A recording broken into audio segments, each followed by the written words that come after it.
Britain you are A robber అని ఒక title పెట్టి ఒక హ్యాష్ ట్యాగ్ పెట్టి లేదా యూకే రాబరీ అని ఒక హ్యాష్ ట్యాగ్ పెట్టి స్లగ్ పెట్టి మొత్తం అక్కడ ఉన్నటువంటి ఎగ్జిబిషన్స్ ఏవైతే ఉన్నాయో మ్యూజియంస్ అనమాట, అక్కడ ఉన్న మ్యూజియంస్లో ఉన్నటువంటి అన్ని భారతదేశం నుండి దొంగతనంగా అక్కడికి పట్టుకుపోయినాయి, దౌర్జన్యంగా పట్టుకుపోయినాయి, ఇక్కడ రాజుల దగ్గర నుంచి దోచుకుని పట్టుకుపోయినాయి, ఇక్కడ వాళ్ళని చంపేసి పట్టుకుపోయినాయి, అవన్నీ అక్కడ మ్యూజియం పెడతారు సిగ్గు శరం లేకుండా.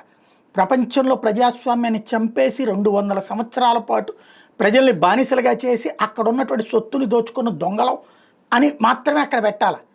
మనకే అక్కడ ఖలిస్తానీలు పెడుతుంటారు చూడండి నారాయణ మందిర్ల దగ్గర, అట్లాగా ఆ బ్రిటిష్ వాళ్ళ యొక్క ఆ పాయింట్ల దగ్గర మనం రాసిన రోజున వాళ్ళకి సిగ్గు వస్తుందేమో.